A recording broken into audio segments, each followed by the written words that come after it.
નમસ્કાર, આપ જોઈ રહ્યા છો ગુજરાતની number 1 news channel news 18 Gujarati. હું છું સિદ્ધાર્થ ધોળકિયા. રાજકોટ બાદ મહેસાણામાં બેઠકનું કોકડું ઉકેલાયું છે. રામજી ઠાકોર હોઈ શકે છે કોંગ્રેસના ઉમેદવાર. મહેસાણાથી કોંગ્રેસ રામજી ઠાકોરને ઉતારી શકે છે મેદાને. કોંગ્રેસના સ્થાનિક નેતાઓએ આપી સહમતિ. મહેસાણા કોંગ્રેસે હાઈકમાન્ડને મોકલ્યું છે નામ. દિલ્હીથી ગમે ત્યારે થઈ શકે છે સત્તાવાર જાહેરાત. મહેસાણામાં હવે ઠાકોર સામે પાટીદારનો જંગ. હરિભાઈ પટેલ સામે રામજી ઠાકોર લગભગ નક્કી માનવામાં આવી રહ્યા છે. રામજી ઠાકોર સામાજિક સંસ્થાઓ સાથે સંકળાયેલા છે. 2017માં કોંગ્રેસમાંથી લડ્યા હતા વિધાનસભા ચૂંટણી. ખેરાલુ બેઠક પરથી લડ્યા હતા વિધાનસભાની ચૂંટણી. હાલમાં હરિભાઈ જે છે તેઓ લડી રહ્યા છે ભાજપના ઉમેદવાર તરીકે. પાટીદાર ચહેરો છે જેની સામે કોંગ્રેસ ઠાકોર ચહેરો મેદાનમાં ઉતારે તે હાલમાં નક્કી માનવામાં આવી રહ્યું છે. કોંગ્રેસ માટે એક દિવસમાં બે સારા સમાચાર આવ્યા. રાજકોટની મૂંઝવણ બાદ મહેસાણાની મૂંઝવણ પણ ઉકેલાઈ ગયેલી જોવા મળી રહી છે. અહીંયા આગળ સત્તાવાર જાહેરાતની શક્યતા પણ છે. 24 કલાકની અંદર રામજી ઠાકોર લગભગ નક્કી માનવામાં આવી રહ્યા છે કે જેઓ અનેક સામાજિક સંસ્થાઓ સાથે પણ સંકળાયેલા છે. અનેક સામાજિક કાર્યોમાં તેઓનું નામ લેવામાં આવે છે અને ઠાકોર સમાજનો એવો ચહેરો છે કે જેને સમર્થન બહોળું મળી શકે તેમ છે. તો મહેસાણામાં કોંગ્રેસ માટે બેઠકનું જે કોકડું હતું તે ઉકેલાતું અહીંયા આગળ જોવા મળી રહ્યું છે. મૂંઝવણ ઓછી થતી અહીંયા આગળ મહેસાણાથી કોંગ્રેસ માટે ઓછી થતી જોવા મળી રહી છે કે આ ઉમેદવાર કોણ હોઈ શકે મહેસાણાથી કોંગ્રેસના. તેના પર અપૂર્ણ વિરામ મુકતા સમાચાર હાલમાં જોવા મળી રહ્યા છે.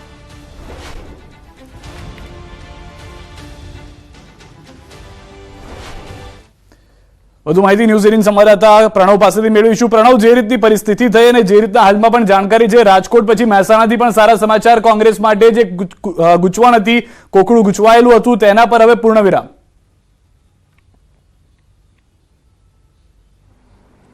સીધા ચોક્કસ કોંગ્રેસ પાર્ટી માટે આ બીજા રાહતના સમાચાર છે. જે રીતે સૌરાષ્ટ્રનું સૌથી મોટું જે લોકસભા અને સૌથી મોટું સ્થળ એ રાજકોટ લોકસભા બેઠક, તેને લઈને કોંગ્રેસ પાર્ટીએ પોતાનો જે ઉમેદવાર છે એટલે કહી શકાય કે તેને નામને લઈને એક સહમતિ થઈ એ પરેશ ધાનાણી છે. ત્યારબાદ હવે ઉત્તર ગુજરાતનું સૌથી મોટું સેન્ટર એટલે મહેસાણા, રાજનીતિનું એપિસેન્ટર એ મહેસાણા માનવામાં આવે છે. તેને લઈને કોંગ્રેસ પાર્ટી પોતાનું કોકડું છે આજે ઉકેલી રહી છે. કોંગ્રેસ પાર્ટીના જે નેતાઓ છે તે એક સહમતિ આપી છે કે મહેસાણા લોકસભા બેઠક ઉપરથી રામજી ઠાકોર આ નામની સહમતિ કોંગ્રેસના અગ્રણીઓ અહીં આપી છે. એટલે આ બિગ એક્સક્લુઝિવ સમાચાર છે. જે રીતે સૌરાષ્ટ્રનું રાજકોટ બેઠક ઉપરથી સમાચાર આવ્યા વહેલી સવારે, એ ન્યૂઝ 18ને સૌથી પહેલા બ્રેક કર્યા. આ પણ આ સમાચાર ન્યૂઝ 18 બ્રેક કરી રહી છે કે મહેસાણા ઉત્તર ગુજરાતની સૌથી મોટી લોકસભા બેઠક અને રાજકીય રીતે સૌથી તેનું મહત્વ રહ્યું છે.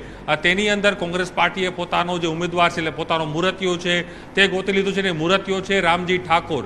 રામજી ઠાકોરનું જો બેકગ્રાઉન્ડ જોવાનો પ્રયાસ કરીએ તે ઠાકોર સમાજ એટલે ઠાકોર સેનામાંથી આવે છે. ઠાકોર સેનાના મહેસાણાના તેઓ પ્રમુખ પણ રહી ચૂક્યા છે. 2017ની અંદર ખેરાલુ વિધાનસભામાં તેઓ ચૂંટણી પણ લડ્યા હતા. તેઓ 40,000 થી 45,000 મતોથી હાર્યા પણ હતા. પરંતુ તેઓ મહેસાણા વિસ્તારની અંદર ઠાકોર સમાજ, સામાજિક સંસ્થાઓ સાથે વર્ષોથી જોડાયેલા છે.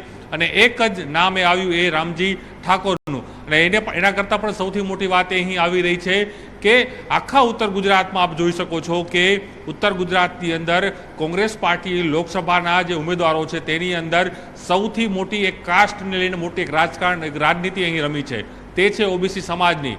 પાટણમાં ઠાકોર વ્યક્તિને ટિકિટ આપી ચંદનજી ઠાકોર. બનાસકાંઠા બેઠક તો બનાસકાંઠાની અંદર પણ ગેનીબેન ઠાકોર. હવે મહેસાણા એ પણ ઠાકોર સમાજ. એટલે 3 મહત્વની જે બેઠકો હતી ઉત્તર ગુજરાતની, 3 બેઠકો ઉપર ઠાકોર સમાજને અહીં કોંગ્રેસ પાર્ટીએ અહીં પોતાના ઉમેદવાર નોમિનેટ કર્યા છે. બીજી સાબરકાંઠાની બેઠક, તેમાં તુષાર ચૌદ આદિવાસી ચહેરો એટલે ઓબીસી સમાજ ઉપર. એટલે એ માની શકાય કે સૌથી મોટો માસ્ટર સ્ટ્રોક કોંગ્રેસ પાર્ટી અહીં રમી રહી છે. કોંગ્રેસ પાર્ટીને પાટીદાર સમાજના ઉમેદવાર ગોતી રહ્યા હતા, પરંતુ પાટીદાર સમાજની જગ્યાએ કોંગ્રેસ પાર્ટીએ અહીં ઠાકોર સમાજની પસંદગી કરી છે. એટલે 3 મુખ્ય બેઠકો ઉપર પાટણ, બનાસકાંઠા અને મહેસાણા, આ 3 બેઠક ઉપર સિદ્ધાર્થ ઠાકોર સમાજની સૌથી મોટી ફાઇટ રહેશે. કારણ કે ઉત્તર ગુજરાતની અંદર ઓબીસી સમાજનો સૌથી મોટો વર્ગ રહ્યો છે, વોટર અહીંયા રહ્યો છે અને સાથે જ પાટીદાર સમાજનું પણ અહીંયા પ્રભુત્વ રહ્યું છે. ભારતીય જનતા પાર્ટીએ પોતાના હીરાભાઈ પટેલને અહીં મેદાનમાં ઉતાર્યા છે. એટલે હીરાભાઈ પટેલ જે છે એ પાટીદાર સમાજમાંથી ઊંઝા જે વિસ્તાર છે એ વિસ્તારમાંથી આવે છે. જ્યારે જે રામજી ઠાકોર છે તે મહેસાણા વિસ્તારમાંથી આવે છે. મહેસાણા બાજુના જે એ ગામ છે તે ગામમાંથી આવે છે. ઠાકોર સેનાના કદાચ માનવામાં આવે છે, પાયાના કાર્યકર્તા માનવામાં આવે છે. એટલે એક ઠાકોર મેસેજ આપવાનો પ્રયાસ કોંગ્રેસ પાર્ટીએ કર્યો છે અને કોંગ્રેસ પાર્ટી એક માસ્ટર સ્ટ્રોક ઉત્તર ગુજરાતની અંદર કર્યો છે કે કાસ્ટ ઉપર આખું પોલિટિક્સ છે તે લઈ જવાનો પ્રયાસ કર્યો છે અને તેને લઈને જ ઠાકોર ઉમેદવાર તરીકે રામજી ઠાકોરની પસંદગી લગભગ નક્કી છે. માત્ર ઔપચારિકતા બાકી છે. દિલ્હી હાઈકમાન્ડને આ નામ છે તે મોકલી જી પણ આપને રોકવા માંગીશ. હાલમાં ભાજપથી હરિભાઈ અને બીજી તરફથી રામજીભાઈના નામની ચર્ચા થઈ રહી છે. અન્ય એક મહત્વના સમાચાર તેના ઉપર પણ નજર કરી દઈએ કે જે જાણવા મળી રહ્યું છે તે પ્રમાણે વિજાપુરમાં પણ કોંગ્રેસ જાહેર કરશે ઉમેદવાર. વિજાપુરથી સમાચાર, વિજાપુરમાં પણ કોંગ્રેસ જાહેર કરશે ઉમેદવાર. વિજાપુરમાં દિનેશ પટેલનું નામ લગભગ નક્કી માનવામાં આવી રહ્યું છે. વિજાપુરના કાંઠા વિસ્તારમાં ધરાવે છે વર્ચસ્વ. દિનેશ પટેલ મુખીના નામથી પણ જાણીતા છે. પેટા ચૂંટણીની અંદર સીજે ચાવડા સામે કોંગ્રેસ દિનેશ પટેલને ઉતારશે મેદાને. વિજાપુરમાં 7મીએ યોજાશે વિધાનસભાની પેટા ચૂંટણી. કાંઠા સમાજના જ ઉદ્યોગપતિને કોંગ્રેસ મેદાનમાં ઉતારશે. કાંઠા સમાજમાં આગવી ઓળખ ધરાવે છે દિનેશ પટેલ. તો પેટા ચૂંટણીમાં સીજે ચાવડાને કોણ ટક્કર આપશે વિજાપુરમાં, તેને લઈને કોંગ્રેસની અંદર જે પરિસ્થિતિ હતી તેનો પણ પ્રણવ કદાચ જવાબ મળી ચૂક્યો છે. નામ ફાઇનલ અહીંયા પણ થઈ ચૂક્યું છે કે જેમાં એ દિનેશ પટેલના નામ પર મોહર લાગતી પેટા ચૂંટણીમાં વિજાપુરથી જોવા મળી રહી છે.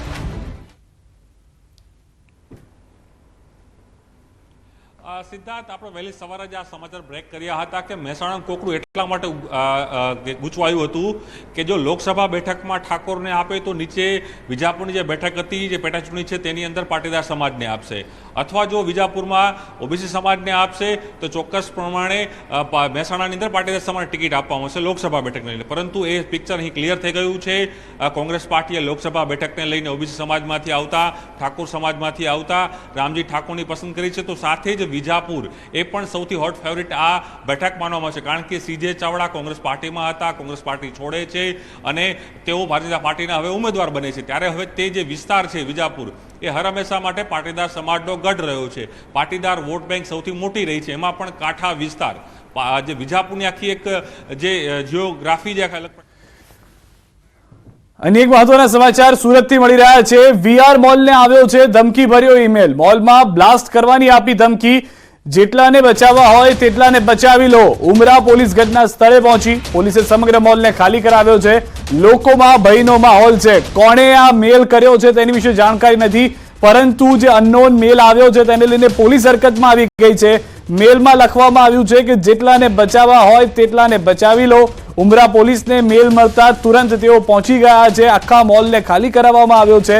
હવે તપાસ કરવામાં આવી રહી છે કે આ ધમકી ભર્યો મેલ કોણે કર્યો છે. મેલના આધારે બોમ્બ સ્ક્વોડની ટીમ પણ ચેકિંગમાં લાગી છે, કારણ કે બ્લાસ્ટ કરવાની ધમકી આપવામાં આવી છે. વધુ માહિતી ન્યૂઝ 18 સંવાદદાતા કીર્તેશ પાસેથી મેળવીશું. કીર્તેશ, જે રીતની પરિસ્થિતિ હાલમાં જોવા મળી રહી છે, આપ ઘટના સ્થળ પર છો, લોકોની હલચલ છે, શું મેલમાં કહેવામાં આવ્યું છે, શું પ્રકારની કાર્યવાહી થઈ રહી છે? બિલકુલ સીધા લોકો અહીંયા છે. વીઆર મોલમાંથી મોટા પ્રમાણમાં લોકો જ્યારે બહાર નીકળ્યા છે, આપણે એમની સાથે વાત કરવાનો પ્રયાસ કરીશું. ભાઈ, શું કહેશો, અંદર શું પરિસ્થિતિ હતી જ્યારે પોલીસ આવી? હા, પોલીસ આવી ત્યારે અફરાતફરીનો માહોલ હતો. બધા બહાર ભાગદોડ ચાલતી હતી અને મોલમાં એમ કીધેલું મોલ મેનેજમેન્ટવાળાએ કે અત્યારે કોઈ બોમ્બ મૂકીને ગયું છે મોલમાં, તો તમે તમારી સુરક્ષા માટે તમે ફટાફટ જેટલું બને એટલું મતલબ મોલની બહાર નીકળી જાઓ અને જે બી કસ્ટમર છે આપણી પાસે, કસ્ટમરને બી ફટાફટ ક્લોઝ કરો અને સ્ટોરની બહાર નીકળવાની કોશિશ કરો જલ્દી. તો એવામાં અમે જે કોશિશ કરતા હતા એમાં મતલબ અફરાતફરીનો માહોલ હતો. બધી પબ્લિક સાથે બહાર નીકળેલી હતી. તો એમાં પછી મોલવાળાએ કીધું કે અત્યારે મતલબ શાંતિથી મતલબ જેટલું બને એટલું 5 થી 10 મિનિટમાં તમારે મોલ ક્લોઝ કરવો પડશે, એટલે મોલને બહાર નીકળવું પડશે, એટલા માટે કીધું. બિલકુલ અન્ય એક ભાઈ છે. ભાઈ, શું નામ, શું કહેશો, અંદર શું પરિસ્થિતિ હતી? જી, મારું નામ યશ લુણાગરિયા છે. અહીંયા અમે સ્ટુડન્ટ છીએ, શોપિંગ કરવા ગ્રુપમાં આવેલા હતા. અચાનક જ પોલીસના કર્મચારીઓ અંદર આવી ગયા અને બધાને બહાર ધક્કો મારવા લાગ્યા કે ભાઈ બહાર નીકળી જાઓ, અહીંયા ઊભું રહેવાનું નથી, તમારે ફક્ત 5-10 મિનિટ અહીંયા તડકામાં ઊભું રહેવાનું છે, ત્યારબાદ તમને બધાને છૂટા કરી દેવામાં આવશે. 5-10 મિનિટની અત્યારે અડધી કલાક થઈ છે. જોવો છો, આ બધા જ લોકો તડકામાં ઊભેલા છે. કોઈ જ પ્રકારનું સૂચન આપવામાં આવતું નથી. અમારી ગાડી જે બેઝમેન્ટમાં ફસાયેલી છે એનું અમે પૂછ્યું તો પણ કોઈ જ રિસ્પોન્સ નહીં. બધા સાયલેન્ટ થઈ જાય છે કે અમારી જવાબદારી નથી, તમે આવ્યા હતા, તમે જવાબદાર છો, ગાડીનું કોઈ જવાબદાર નથી. પોલીસે એ જ કીધું કે ગાડીનું કોઈ જવાબદાર નથી, 5-10 મિનિટમાં તમે છૂટા થઈ જશો. અત્યારે અડધી કલાક થવા આવી છે, કોઈ સૂચન બીજું આપવામાં આવ્યું નથી. બિલકુલ જોઈ શકાય છે સિદ્ધાર્થ કે જે પ્રકારના મેસેજ મળ્યા છે એ કહી શકાય દેશમાં એક સાથે 52 જેટલા મોલને ઉડાડવાની ધમકી હતી તેને પગલે પોલીસ હરકતમાં આવી હતી અને સુરતનો ડુમ્મસનો VR મોલ બપોરનો સમય હોય છે એટલે સ્ટુડન્ટો સૌથી વધારે આ મોલમાં પહોંચતા હોય છે ખાસ કરીને ગરમીનો માહોલ છે એટલે કે એસીમાં ઠંડક ખાવા માટે અને જે પ્રકારે કહી શકાય કે લોકોનો મોટો જમાવડો તો પોલીસ તાત્કાલિક પહોંચીને આખો મોલ ખાલી કરાવ્યો છે બોમ્બ સ્ક્વોડ અને ડોગ સ્ક્વોડની મદદથી મોલનો એક ખૂનો ચેક કરવામાં આવી રહ્યો છે 2 થી 3 હજાર લોકો હતા તે લોકોને બહાર કાઢવામાં આવ્યા છે અને જે પ્રકારે કહી શકાય કે અહીંયા બોમ્બ મૂક્યાના જે મેસેજ છે તેને લઈને પોલીસ તંત્ર દોડતું થયું છે ઉચ્ચ અધિકારીઓ સાથે પોલીસ જોઈન્ટ પોલીસ કમિશનર પણ અહીંયા દોડી આવ્યા હતા અને મોલ ખાલી કરાવીને કહી શકાય કે તમામ લોકોને બહાર કાઢી અત્યારે તપાસનો ધમધમાટ શરૂ કરવામાં આવ્યો છે સીધા હું અંદરના દ્રશ્ય બતાવવા માંગીશ કે મુખ્ય ગેટ બંધ કરી દેવામાં આવ્યો છે સિક્યુરિટી તૈનાત કરવામાં આવી છે અને જે મોલ છે મોલના એક ખૂણામાં બોમ્બ સ્ક્વોડ અને ડોગ સ્ક્વોડની મદદથી તપાસનો ધમધમાટ શરૂ કરવામાં આવ્યો છે જે પ્રકારે મેલ આવ્યો હતો કે અહીંયા બોમ્બ મૂકવામાં આવ્યો છે અને બોમ્બ ગમે ત્યારે બ્લાસ્ટ થશે જેટલા લોકોને બચાવાતું એટલું બચાવી લો જેને લઈને પોલીસ દોડતી થઈ છે પોલીસના પીઆઈથી લઈ ACP DCP joint police commissioner સહિતના અધિકારીઓ દોડી આવ્યા છે અને અત્યારે કહી શકાય કે મોલમાં મોટા પ્રમાણમાં તપાસ ચાલી રહી છે એટલે કે 2000 કરતાં વધારે લોકોને મોલમાંથી બહાર કાઢવામાં આવ્યા છે જેને લઈને મોલની બહાર હાલ અફડાતફડીનો માહોલ જોવા મળી રહ્યો છે જોકે બોમ્બ છે કે નહીં તેને લઈને હજુ પોલીસે મગનું નામ મરી નથી પાડ્યું પણ જે પ્રકારનો મેલ આવ્યો હતો તેને લઈને પોલીસે તપાસનો ધમધમાટ શરૂ કર્યો છે સિદ્ધાર્થ કીર્તિશ સૌથી વધારે મહત્વની વાત જે રીતે આપણે જણાવ્યું VR મોલની અંદર આ જાણકારી મળી હતી કે ભાઈ મેલ આવ્યો છે ભૌગોલિક દ્રષ્ટિએ આ મોલને કેમ ટાર્ગેટ કરવામાં આવ્યો હોઈ શકે છે કેટલા લોકો અહીંયા આગળ હોઈ શકે છે અને કેટલા વાગ્યા મેલ આવ્યો હતો પોલીસને ત્યારબાદ કેટલા લોકોની ટીમ હાલમાં તપાસમાં છે આ તમામ સવાલોના જવાબ આપી શકો તો આપ બિલકુલ સિદ્ધાર્થ કહી શકાય કે આજથી 1 કલાક પહેલા આ પ્રકારનો મેલ સુરત પોલીસને મળ્યો હતો અને સુરતનો VR મોલ એટલા માટે ટાર્ગેટ કરવામાં આવ્યો કે સુરતનો ડુમ્મસ રોડનો સૌથી મોટો મોલ છે અને આ મોલમાં કહી શકાય બપોરના સમયે મોટા પ્રમાણમાં લોકો હોય છે ગરમીનો સમય છે જ્યારે પારો 37 થી 40 ડિગ્રી જાય છે ત્યારે સ્કૂલોમાં રજા હોય છે કોલેજોમાં વેકેશન પડી ગયું છે એટલે મોટા પ્રમાણમાં લોકો બપોરનો સમય ખરીદી કરવા માટે પસંદ કરતા હોય છે કારણ કે ગરમીનો સમય હોવાને લઈને મોલમાં ઠંડક હોય છે એટલે કે આ મોલમાં સૌથી વધારે લોકો બપોરના સમયે હોય છે જેને લઈને આ પ્રકારનો કહી શકાય કે ખોટો મેલ કરીને પોલીસને દોડાવવાનું કામ કર્યું જોકે ઘટનાની જાણ થતાં ઉમરા પોલીસ સહિત ઉચ્ચ અધિકારીઓ અને બોમ્બ સ્ક્વોડથી લઈ ડોગ સ્ક્વોડ ઉચ્ચ અધિકારીઓ તમામ લોકો દોડીને અહીંયા પહોંચ્યા છે અને આખો મોલ ખાલી કરાવ્યો સીધા જ મેં પહેલા જ કીધું એમ જ્યારે મોલ ખાલી કરવામાં આવ્યો ત્યારે 2 થી 3 હજાર લોકો મોલની અંદર હતા એટલે તમામ લોકોને બહાર કાઢી અને અત્યારે મોલના એક ખૂણામાં પોલીસ ડોગ સ્ક્વોડ અને બોમ્બ સ્ક્વોડની મદદથી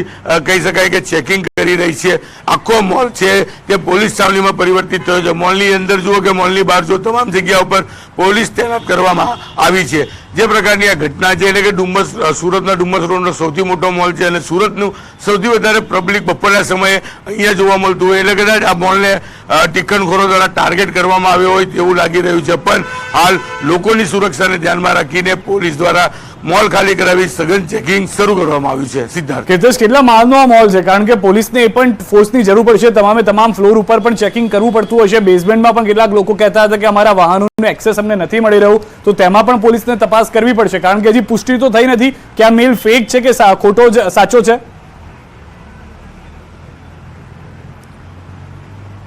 બિલકુલ સિદ્ધાર્થ આ મોલ ટોટલ 4 માળનો છે ખાસ કરીને અંદર વિડીયો થિયેટર આવેલું છે પાર્કિંગ છે બેઝમેન્ટ 2 માળનું છે એટલે કે ટોટલ 6 માળની આ બિલ્ડિંગ છે તમામ ખૂણામાં એક ખૂણામાં બોમ્બ સ્ક્વોડ અને ડોગ સ્ક્વોડની મદદથી તપાસ કરવામાં આવી રહી છે ખાસ કરીને સુરતની ઉમરા પોલીસ વેસુ પોલીસ તે સિવાય પીસીબી ડીસીબી એસઓજી સહિતની બ્રાન્ચો છે ઉચ્ચ અધિકારીઓ છે એટલે કે પોલીસનો મોટો કાફલો અહીંયા ખડકી દેવામાં આવ્યો છે અને મોલના એક ખૂણામાં હાલ તપાસ કરવામાં આવી રહી છે બોમ્બ મળે કે નહીં એ વાત તો ખ્યાલ નથી પણ બોમ્બના સમાચાર પોલીસે ખૂબ જ ગંભીરતાથી લીધા છે અને તમામ જગ્યા પર તપાસનો ધમધમાટ શરૂ કર્યો છે પછી એ 2 માળનું બેઝમેન્ટ હોય કે જે મોલ છે 4 માળનું મોલ એટલે કે ટોટલ 6 માળ પર એક ખૂણામાં એક વસ્તુને બારીકતાપૂર્વક પોલીસ દ્વારા તપાસ કરવામાં આવી રહી છે સિદ્ધાર્થ આભાર કીર્તિશ આપની પાસે વધુ અપડેટ્સ પર મેળવતા રહીશું તો એક અનનોન મેલ આવ્યો છે જેટલાને બચાવવા હોય તેટલાને બચાવી લો લખેલું છે આ મેલમાં અને બોમ્બથી VR મોલને ઉડાવી દેવાની ધમકી મળી હતી જેને લઈને પોલીસ તપાસમાં લાગી છે તમામ લોકોને હાલમાં સુરક્ષિત બહાર કાઢવામાં આવ્યા છે પરંતુ બોમ્બ છે કે નહીં તેની તપાસ કરવામાં આવી રહી છે સમાચારોમાં હાલ રોકાઈશું એક વિરામ માટે. આપ જોડાયેલા રહો ગુજરાતની number 1 news channel news 18 Gujarati સાથે.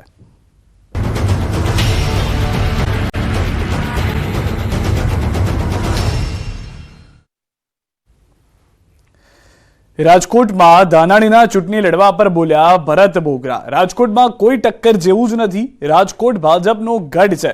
ભરત બોગરાના નિવેદન પ્રમાણે 7 વિધાનસભામાં ભાજપના ધારાસભ્યો છે.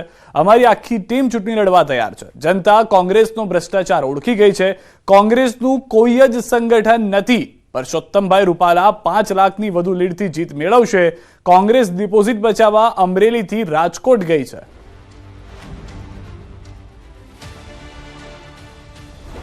રાજકોટ કોંગ્રેસમાં એક સાંધે ને 13 તૂટે એવી સ્થિતિ છે. કોંગ્રેસ જીતવાનો તો વિષય બહુ દૂરનો છે, પણ કોંગ્રેસ ડિપોઝિટ બચાવવા માટે અમરેલી સુધી ગઈ છે. કદાચ રાજકોટના કોઈ નેતા લડે તો ડિપોઝિટ બચે એવી સિચ્યુએશન આ વખતે નથી.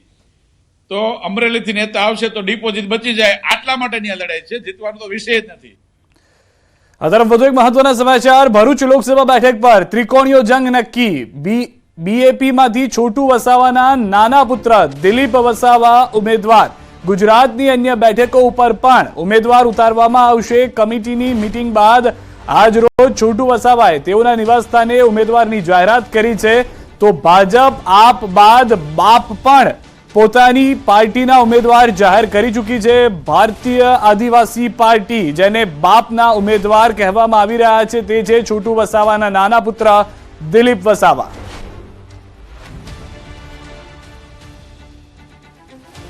મને બાપ પાર્ટીના કાર્યકરોની સર્વસંમતિથી ભારત આદિવાસી પાર્ટીના ભરૂચ લોકસભાના ઉમેદવાર તરીકે જાહેર કરેલ છે. એ બદલ હું પક્ષનો આભારી છું. સમગ્ર ભરૂચ લોકસભાના મતદારોનો આભારી છું. અને એસસી, એસટી, ઓબીસી અને માઇનોરિટીના જે પ્રશ્નો છે એ પ્રશ્નો માટે હું હંમેશા લડીશ. લોકસભાની ચૂંટણી નજીક છે ત્યારે તમામ રાજકીય પાર્ટીઓ જીત માટે એડી ચોટીનું જોર લગાવી રહી છે. નવસારીના ભાજપ લોકસભા બેઠકના ઉમેદવાર CR પાટીલ નવસારીમાં પ્રચાર માટે પહોંચ્યા. નવસારીના ચીખલી ખાતે બૂથ કાર્યકર્તા સંમેલનનું આયોજન કરવામાં આવ્યું, જેમાં જિલ્લા સંગઠનના હોદ્દેદારો હાજર રહ્યા. બૂથ કાર્યકરોને ચૂંટણીલક્ષી જરૂરી માર્ગદર્શન પણ આપવામાં આવ્યું. કાર્યક્રમમાં ગણદેવીના ધારાસભ્ય નરેશ પટેલ પણ ઉપસ્થિત રહ્યા, જેઓએ પેજ સમિતિથી લઈ તમામ માહિતી આપી. લોકસભાની ચૂંટણી જાહેર થઈ ચૂકી છે અને હવે ગણતરીના દિવસોમાં મતદાન છે અને એને લઈને તમામ રાજકીય પાર્ટી પોતાના ચૂંટણી પ્રચારમાં જોડાઈ ચૂકી છે. આજે નવસારી જિલ્લાના ચીખલી ખાતે બૂથ કાર્યકર્તા સંમેલન મોટું યોજાવા જઈ રહ્યું છે. ભારતીય જનતા પાર્ટીનું અને પ્રદેશ ભાજપ અધ્યક્ષ CR પાટીલ પણ અહીં ઉપસ્થિત છે. આપણી સાથે પૂર્વ કેબિનેટ મિનિસ્ટર નરેશ પટેલ છે. એમની સાથે વાત કરવાનો પ્રયત્ન કરીશું. નવસારી લોકસભા બેઠક છે અને એનો ઉમેદવાર ભાજપના અધ્યક્ષ છે, પ્રદેશ અધ્યક્ષ. અને જ્યારે બૂથના કાર્યકર્તાઓનું સંમેલન હોય તો ભારતીય જનતા પાર્ટીની પરંપરા રહી છે. ભારતીય જનતા પાર્ટી બે જ વસ્તુને મહત્ત્વ આપે છે: વિકાસ અને બૂથ સુધીનું મેનેજમેન્ટ. યશસ્વી પ્રમુખ CR પાટીલ સાહેબે તો ગુજરાતની અંદર પૂરા દેશને ઉદાહરણ પૂરું પાડ્યું છે કે પેજ સમિતિ સુધી પહોંચીને જે રીતે કાર્યકર્તાઓને સક્રિય કર્યા છે, એના આધારે આજે પણ આપ જોઈ શકશો અમારા બૂથ ઉપરના તમામ કાર્યકર્તા પેજ સમિતિ સાથે લોકો આવવાના છે. અને આવનારી જ્યારે આપણી લોકસભાની ચૂંટણી ઐતિહાસિક બનવા જઈ રહી છે, ફરીવાર અમે 400થી પણ વધારે સીટ સાથે જ્યારે ભારતીય જનતા પાર્ટીએ સંકલ્પ કર્યો છે અને અમે નવસારી મત વિસ્તારના કાર્યકર્તાઓએ નક્કી કર્યું છે કે અમારા આદરણીય CR પાટીલ સાહેબ કમસે કમ 10 લાખ કે 10 લાખથી વધુ મતથી જીતે. ચોક્કસથી જે રીતના લોકસભાની ચૂંટણી ને હવે ગણતરીના દિવસો બાકી છે, ત્યારે જે તમામ જે મતદારો છે એ મતદારો મહત્ત્વના હોય છે. એ જ રીતના જે ભાજપના જે બૂથ લેવલના જે કાર્યકર્તાઓ જે છે, બૂથ પ્રમુખો છે એ પણ ભાજપ માટે ખૂબ જ મહત્ત્વના છે અને એ જ ભાજપનું વટવૃક્ષ છે, એવું જે ભાજપના જે કદાવર નેતાઓ છે, જે પૂર્વ કેબિનેટ મિનિસ્ટર જે નરેશ પટેલ છે, એવું એમનું માનવું છે. ભાવિન પટેલ, ન્યૂઝ 18 ગુજરાતી, નવસારી. અમદાવાદમાં પંડિત દીનદયાલ હોલ ખાતે ઉત્તર ગુજરાત ભાજપ સોશિયલ મીડિયા કાર્યકર્તાઓની બેઠક મળી. બેઠકમાં મુખ્યમંત્રી ભૂપેન્દ્ર પટેલ અને પ્રદેશ ભાજપ પ્રમુખ CR પાટીલે સોશિયલ મીડિયા કાર્યકર્તાઓને માર્ગદર્શન આપ્યું. મોદી સરકારની ગેરંટી અને વિકાસ સાથે કાર્યો સોશિયલ મીડિયાના માધ્યમથી લોકો સુધી પહોંચાડવા પ્રયાસ થશે. આવતીકાલે મધ્ય ગુજરાત સોશિયલ મીડિયા કાર્યકરોની બેઠક મળશે.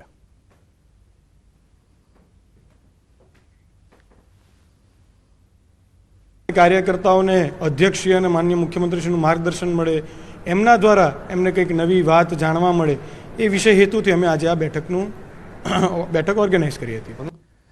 રાજકોટમાં મસાલા માર્કેટમાં આરોગ્ય વિભાગના દરોડા. શહેરના નાના મહુવા રોડ પર આવેલા મસાલા માર્કેટ આરોગ્ય વિભાગે ચેકિંગ હાથ ધર્યું, જેમાં મરચા, હળદર સહિતના 26 જેટલા નમૂના પરીક્ષણ માટે મોકલવામાં આવ્યા.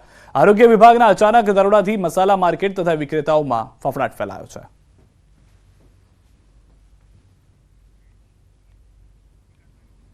તો દ્રશ્યોમાં પણ આપ જોઈ રહ્યા છો, મોટાભાગનું જે માર્કેટ છે તેની અંદર મોટી સંખ્યામાં લોકો આવતા હોય છે, માર્કેટની અંદર ખરીદી કરતા હોય છે, કારણ કે એક સાથે જ અહીંયાથી તમામ લોકો મસાલા ભરી વર્ષનો મસાલો ભરતા હોય છે ઘરના લોકો. ત્યારે તે માટે પહેલાથી જ આરોગ્ય વિભાગની ટીમ આ વખતે જાગૃત જોવા મળી રહી છે. તમામ જગ્યાએ પહોંચી દરોડા પાડવામાં આવ્યા છે, નમૂના લેવામાં આવ્યા છે, પરીક્ષણ માટે મોકલી પણ આપી દેવાયા છે. અને હવે નજર કરીએ ટોપ 3 ખબરો પર. કરણી સેના અધ્યક્ષ રાજ શેખાવતની અટકાયત, કમલમ ઘેરવાનું કર્યું હતું આહવાન. ચૈત્રી નવરાત્રીના પ્રારંભે શેરબજારમાં તોફાની તેજી. સેન્સેક્સ પહેલીવાર 75,000ની સપાટીને પાર. 400 લાખ કરોડ થઈ રોકાણકારોની સંપત્તિ. ગુજરાતમાં 4 દિવસ બાદ વાતાવરણમાં આવશે પલટો. 12-13 એપ્રિલે વરસાદની આગાહી.